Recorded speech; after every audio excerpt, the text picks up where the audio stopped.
Bismillahirrahmanirrahim. Assalamualaikum warahmatullahi wabarakatuh. Halo semuanya, kita kembali lagi belajar struktur aljabar. Materi yang akan kita pelajari hari ini yaitu homomorfisme ring. Nah, ada sub-sub yang kita pelajari yaitu homomorfisme, macam-macam homomorfisme, kernel, dan image. Nah, seperti kata Carl Friedrich Gauss bahwa aljabar adalah ilmu yang tak terhingga ya. Jadi kita harus terus-terus untuk belajar.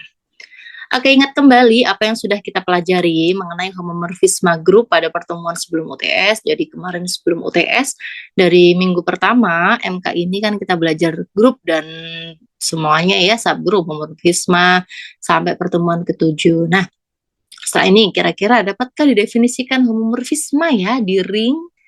Nah, bagaimanakah sifat-sifatnya?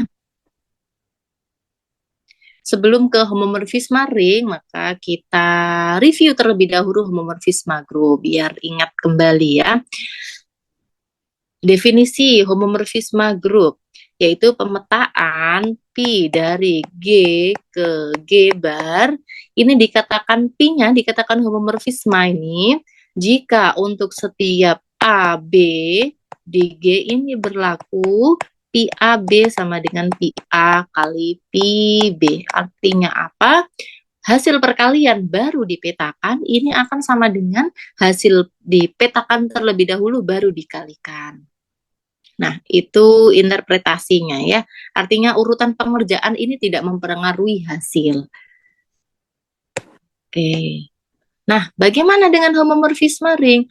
Perhatikan di ring, di ring itu ada dua operasi yang terlibat ya. Kalau di grup itu kan penjumlahan aja, atau perkalian aja, atau komposisi aja. Sedangkan kalau di ring ini kan ada dua operasi gitu. Kira-kira dapatkah ditemukan fungsi yang memetakan kedua operasi pada suatu ring ini? Nah, ini saya berikan contoh terlebih dahulu biar ada gambaran. Pada bilangan bulat, ring itu kan ring ya, sudah kita buktikan minggu lalu bahwa bilangan bulat itu ring dengan operasi 2, yaitu penjumlahan dan perkalian. Nah, di sini kita petakan fungsi ya, dari Z ke Z3. Z ini bilangan bulat, Z3 yaitu himpungan bilangan bulat modulo 3. Ini didefinisikan dari A ke A bar. Apakah ini memenuhi homomorfisme ya terhadap operasi penjumlahan dan perkalian? Seperti biasa kita lakukan. Kita operasikan terlebih dahulu A ditambah B, dipetakan ya, dipetakan dulu hasilnya seperti ini, yaitu A plus B di bilangan bulat modulo 3 ternyata bisa kita pecah gitu ya. Maka ini definisi dari pemetaan A, yang ini pemetaan B. Jadi terpenuhi ya terhadap operasi penjumlahan. Tapi kalau terhadap operasi perkalian bagaimana? Sama ya. Ini kita bisa pecah, artinya dia terpenuhi begitu. Nah, kesimpulannya apa? Dari pemetaan dari Z ke Z3 dapat dipandang sebagai suatu fungsi dari ring ke ring. Kita sudah membuktikan minggu lalu bahwa ini masing-masing adalah ring.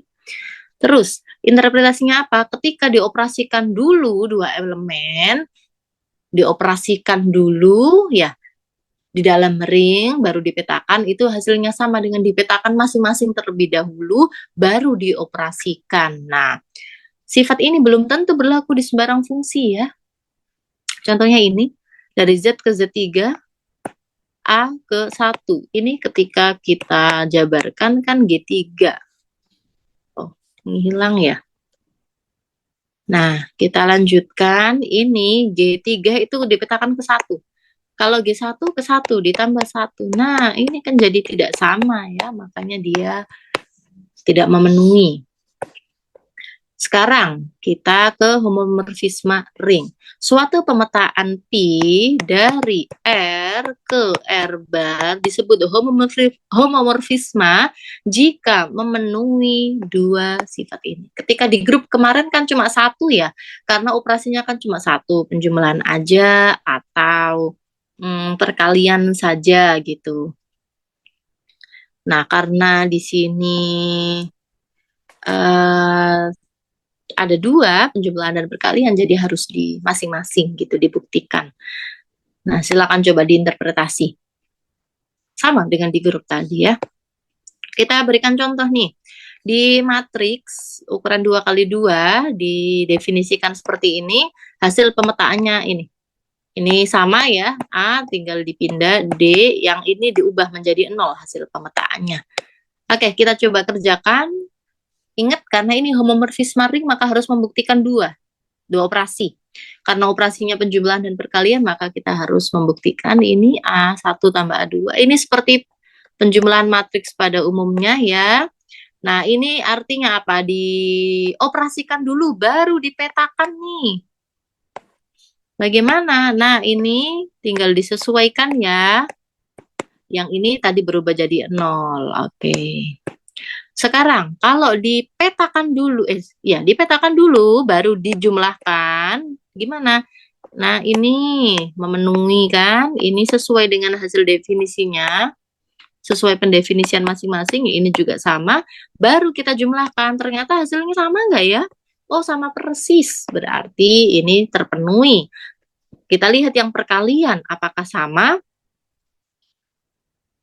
Ini, oke, hasilnya ini, oke. Dioperasikan dulu baru dipetakan. Ini hasil pemetaannya. Yang ini 0, oke. Untuk yang kedua, dipetakan dulu baru dikalikan. Kira-kira sama nggak ya? Ini dipetakan dulu, udah, yang baru dikalikan. Ini kali ini A1 A2 tambah 0. 0 kali A2 ditambah di 1 kali 0. Oke, coba dilihat sekilas. Sekilas ini terlihat sama ya. Ternyata di sini ada perbedaan. Di sini A1 plus A1 kali A2 ditambah B1C2 yang ini. Bedanya apa coba? Di sini tidak memuat B1C2 ya. Nah, di sini harus teliti nih. Yang ini juga tidak memuat C1B2. Ini kalau diangkakan kan pasti beda. Di sini apa gitu. Hasilnya kan beda. Misalkan ini 5007, yang ini 2008. Nah, itu kan angkanya berbeda, artinya tidak sama gitu. Maka dia, nah kesimpulan saya ini salah. Homomorfisme ini tidak mempertahankan struktur. Jadi F bukan homomorfisme ring. Nah, di sini seperti halnya di grup, ada nama-nama khususnya ya. Ada mono, sama ya, injektif. Kalau epi, surjektif. Kalau memenuhi injektif dan surjektif disebut dengan bijektif. Dan ini disebut isomorfisme. Ingat, ini nama-nama ini berlaku jika sudah terpenuhi homomorfisme. Kalau bukan homomorfisme, tapi memenuhi injektif, maka disebut injektif saja, bukan monomorfisme. Kalau homomorfisme atau maksudnya bukan homomorfisme tapi surjektif, maka disebut surjektif saja, bukan epimorfisme gitu. Terus yang ini ketika isomorfisme maka disebut isomorfik gitu ya. Isomorfis. Kalau yang ini iso maka disebut auto, tapi kalau ini ringnya sama maka disebut endomorfisme. Ini coba dibandingkan dengan grup ya. Oke, ini contoh isomorfisme ring. Ini kita berikan matriks ukuran 2x2. Homomorfisme dari P dari bilangan kompleks ke matriks R. Kita akan membuktikan dia injektif, surjektif, apa bukan. Oke, ini bilangan kompleks. A plus BI, X plus YI di bilangan kompleks. Ini ke matriks gitu ya. Contoh isomorfisme ya. Kita akan membuktikan dia injektif sama surjektif. Ini seperti sebelumnya, ini pemetaan P dari C ya di sini ke R. Apakah dia injektif? Injektif itu ketika ini tepat satu-satu gitu ya. Nggak ada di kodomen yang dipilih oleh dua di sini, di domain. Meskipun di sini ada yang tidak dipilih, tidak masalah. Yang penting ini tepat satu gandengannya. Makanya kita untuk membuktikannya ambil sembarang di sini di kodomain, ambil sembarang, oh mohon maaf, C ya, ambil sembarang di domain. Ketika hasil petanya di sini sama, maka dia injektif. Coba kita ambil berbeda, apakah hasil jawabannya berbeda? Kalau sama, apakah hasil jawabannya sama? Begitu. Nah, ini P A plus BI sama dengan kita anggap ini sama gitu ya. Di sini tuh kita anggap sama.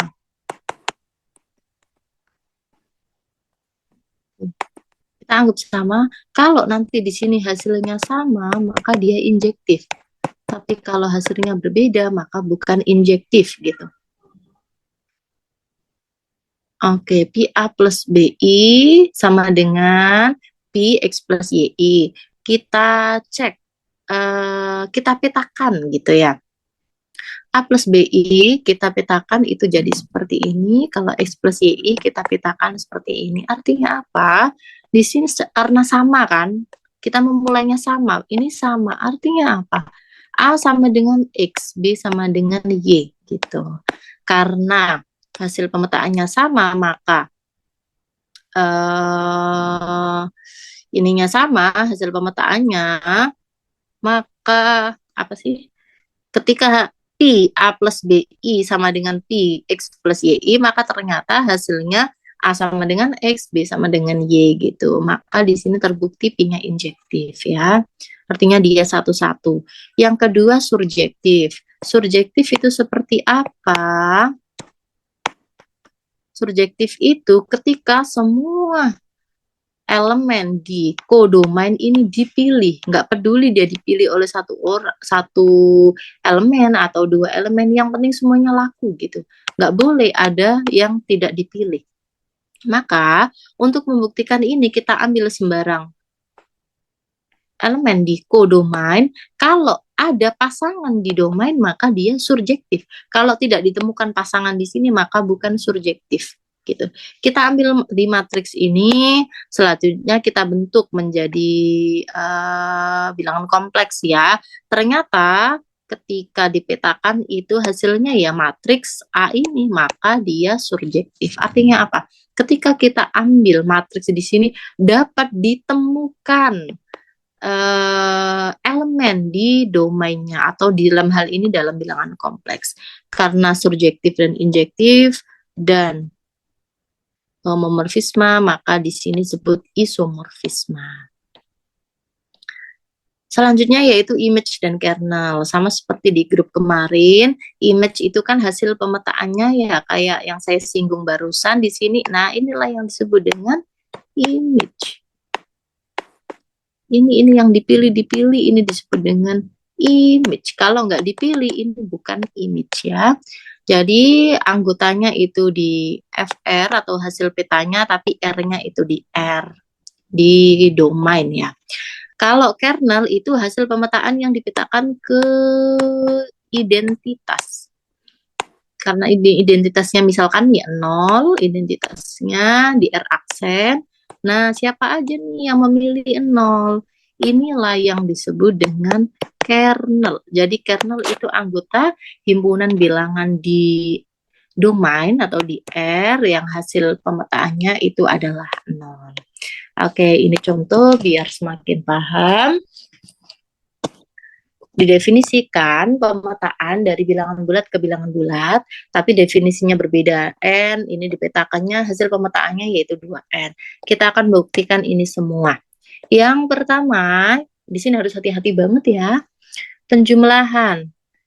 Ini terpenuhi 2A ketika dipecah seperti ini. Terhadap operasi penjumlahan terpenuhi. Terhadap perkalian seperti apa? Ini. Nah, coba dicek. Apakah ini sama? Tidak ya, di sini saya ada kesalahan.